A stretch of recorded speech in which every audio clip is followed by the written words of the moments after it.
你有冇收過一啲來歷不明嘅信？唔係廣告傳單，唔係銀行月結單，而係一個信封入邊只得一張相同埋一個未來嘅日期。如果封信話俾你知3日之後某個地方會有事發生，你會唔會去？你會唔會信？歡迎嚟到故事茶座，我係 Match。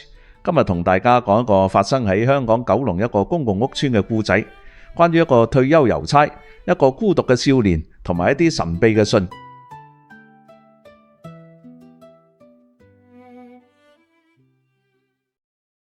每個朝早6點半，陳伯嘅生理時鐘就會叫醒佢。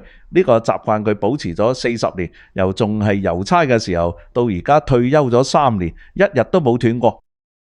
陳伯煮咗壺滾水，沖咗杯普洱，然後坐喺客廳嘅接台前面，佢望一望牆上面嗰張相，係佢過咗身嘅太太。3年前因為肝癌走咗咧，由診斷到離開，即係3個月嘅事。食完早餐啦，陳伯換上出街衫咧，拎住信箱鎖匙落樓，呢個係佢每日嘅習慣啊。就算明知信箱多數隻係得電費單同埋廣告傳單，佢都堅持每日落樓檢查。以前做郵差嘅時候係佢派信俾人，而家退休咗，調翻轉輪到佢等信。但係今日信箱入邊有啲唔同。除咗 usual 嗰份免費報紙之外，陳伯見到一個白色信封，佢拎出嚟一睇，信封上面冇郵票、冇郵戳、冇回郵地址，只係得5個用黑色原子筆寫嘅字：陳志雄先生收。陳伯返到屋企咧，用戒刀小心咁打開個信封，入面冇信紙、冇字條，只係得一張4R 彩色相片，箱入邊係觀塘一條行人天橋。佢認得嗰度以前送信成日經過，但係最奇怪嘅係相片背面寫住一個日期：10月15號星期2，即係3日之後。陳伯咧覺得莫名其妙，佢打電話俾佢個女阿姨，阿姨喺中環返緊工，聽到佢阿爸嘅描述之後，第一反應就係阿爸。邊個玩惡作劇啫？掉咗佢啦！阿姨咧覺得佢阿爸可能係太寂寞，先至會將一封惡作劇嘅信睇得咁認真。但係佢都溫柔咁同阿爸講：不如咁啦，如果你真係擔心，到嗰日咪去望下咯。不過咧，記住唔好亂咁信陌生人嘅嘢吓。10月15號。陳伯真係去咗觀塘嗰條行人天橋，佢唔係因為信咗封信，而係因為作為一個做咗30幾年郵差嘅人，佢嘅好奇心唔容許佢就咁算數。佢企喺天橋上面等咗半個鐘，咩事都冇發生。正當佢諗住離開嘅時候，一個大約5、6歲嘅男仔突然之間由天橋另一邊嘅樓梯跑咗出嚟，直衝向馬路。佢阿媽喺後面追住嗌：仔仔停啊！但係男仔完全聽唔到，佢望住對面馬路嘅雪糕車，隻腳已經踏出咗行人路。陳伯唔知邊度嚟嘅力氣，佢一個箭步衝向前，一手攬住個男仔，兩個人一齊跌咗喺行人路上面。的士喺距離佢哋唔夠3尺嘅地方急剎停低，輪胎發出刺耳嘅聲響。個男仔喺陳伯懷裏面放聲大嗌。返到屋企之後，陳伯呢坐喺梳化上面，望住手臂上面嘅膠布，係佢攬住個男仔跌低嘅時候擦傷嘅。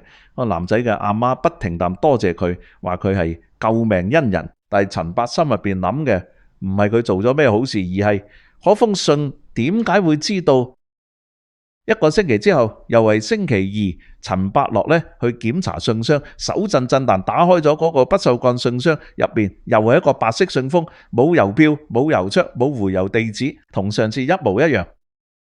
陳伯用有少少震抖嘅手打開咗信封，入面又係一張相，今次係佢屋邨嘅長者活動中心，背面寫住10月19號星期6下晝3點，即係4日之後。陳伯心入邊嘅困惑變成咗一種難以形容嘅感覺，好似有人喺度玩緊一個佢唔知道遊戲規則嘅遊戲。10月19號下晝3點，陳伯今次冇猶豫，準時嚟到長者中心。佢同中心嘅職員講咧，話佢想嚟坐下識下朋友，但係咧佢嘅眼咧冇離開過四周圍咧，佢喺度揾緊任何唔尋常嘅嘢咧。然後咧佢聞到咗一陣咧淡淡嘅煤氣味咧，由茶水間傳出嚟咧。陳伯咧即刻走去同中心職員講。職員檢查之後面色大變啊！原來茶水間嘅煤氣喉有輕微洩漏，如果冇人發現，再過多半個鐘，成個中心嘅老人家都可能中煤氣毒。中心嘅負責人握住陳伯隻手，不停咁講多謝，話佢救咗成個中心嘅老人家。其他長者圍住佢，讚佢細心好人。但係陳伯心入邊只有一個諗法，唔係巧合，一定唔係巧合。有人知道呢件事會發生啊！有人咧特登話俾佢知。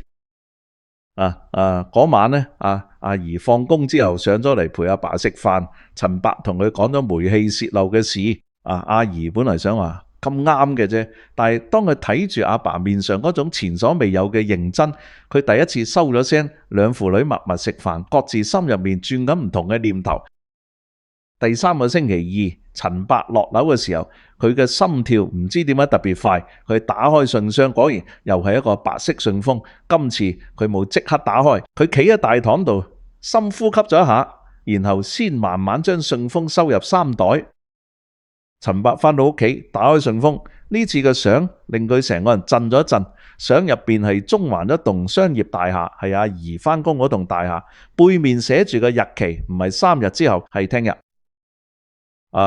陳伯咧即刻打俾阿姨，佢嘅聲音有啲震。阿姨，聽朝返工，你唔好坐你平時嗰個位，咩原因你都唔好問，應承阿爸，一定要應承我。阿姨咧喺電話另一邊聽得出阿爸今次唔係講笑，佢應承咗。咁第二日阿姨返工嘅時候，故意冇坐喺自己平時個位度。上晝11點，辦公室嘅同事們都喺度做緊嘢，突然之間，砰一聲，一塊假天花面板由天花板上面跌咗落嚟，正正砸喺阿姨張凳上邊。如果佢坐咗喺度，塊板會直接打中佢個頭，成個辦公室靜晒。阿姨企咗喺度，塊面白晒，隻手震到揸唔實電話。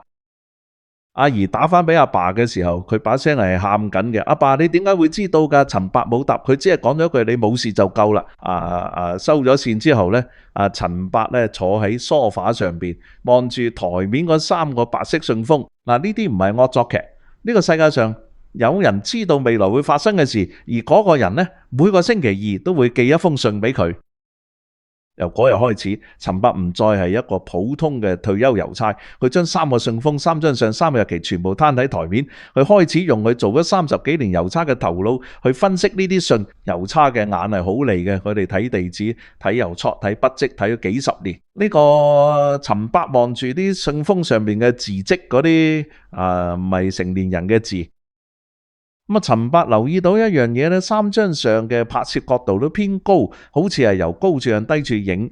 觀塘天橋嗰張咧係由天橋對面嘅大廈高層影落嚟，長者中心嗰張係由中心對面嗰座樓影落去，阿姨公司嗰張係由對面馬路嘅天橋影過去。拍攝者企嘅位置要可以清楚望到目標地點，而所有呢啲角度喺陳伯住嘅嗰座公屋大廈嘅某幾層咧都可以做到。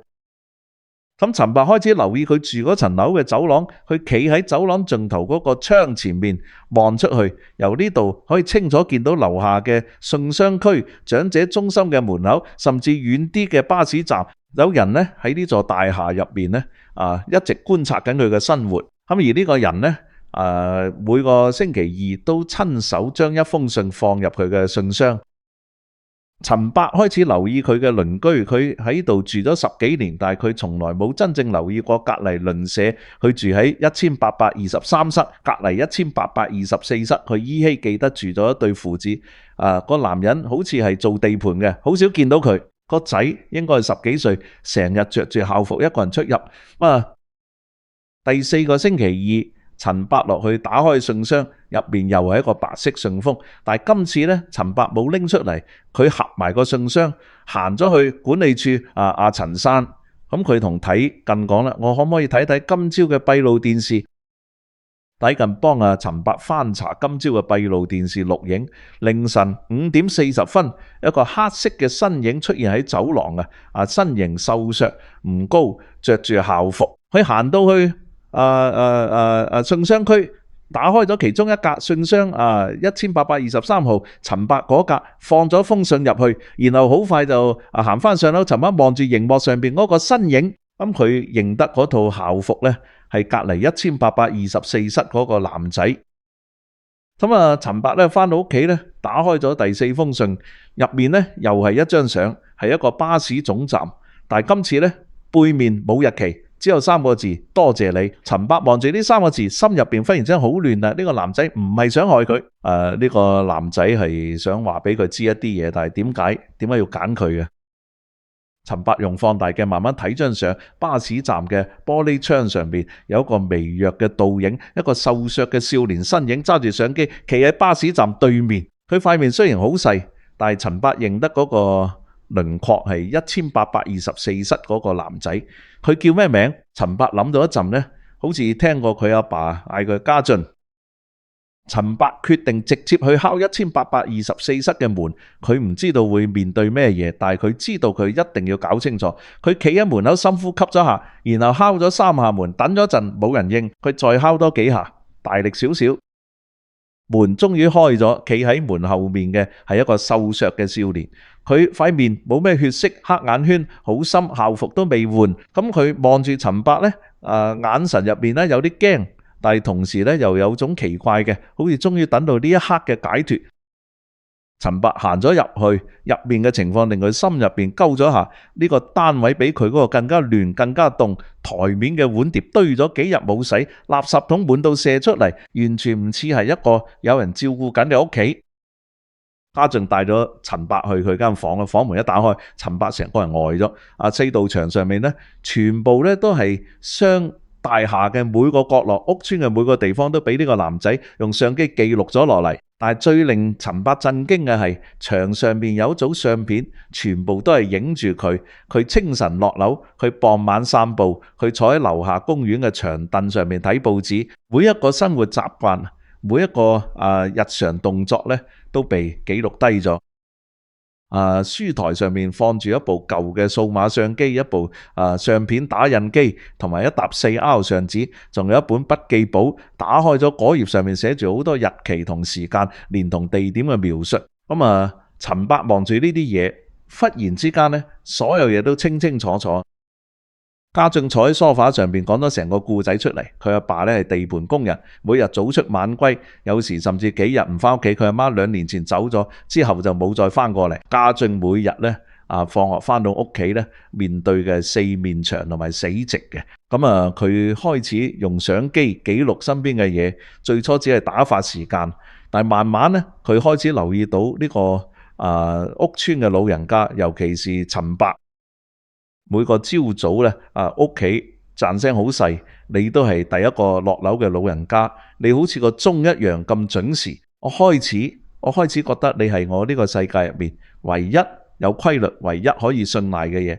佢望住陳伯眼淚終於流咗落嚟。我知道自己好奇怪，但係我唔知可以點樣同你講嘢，我驚你會覺得我好變態啊。家俊解釋咗嗰啲預言啦。佢每日都喺屋村各處影相觀察。佢聽到長者中心嘅職員提起煤氣喉有少少問題，但係未得閒整。佢去中環影相嘅時候，留意到宜公司大廈外牆有工程，假天花鬆咗。佢知道觀塘天橋嗰度成日有細路亂跑，佢唔係預知未來嘅，佢只係一個極度孤獨嘅少年，用佢唯一識嘅方法去幫一個佢暗中尊敬嘅老人家，同時亦都想俾個理由自己去同呢個老人家講嘢。咁呢張呢，陳伯舉起嗰張巴士總站嘅相，呢張相冇日期。點解？家俊沉默咗好耐，佢個嘴唇震咗震，最後細細聲咁講：因為呢張唔係預言，呢張係我。陳伯收好咗張相，然後做咗一件佢自己都估唔到嘅事，佢企咗起身，行咗去家俊嘅廚房。雖然亂，但仲有個煤氣爐。佢打開咗個雪櫃，揾到2包公仔麵同幾隻雞蛋。我哋落去買啲菜，陳伯話，然後一齊煮餐飯。家俊抬頭望住佢塊面上邊嘅表情變咗，唔再係怯懦，而係一種好耐冇見過嘅嘢，係安心。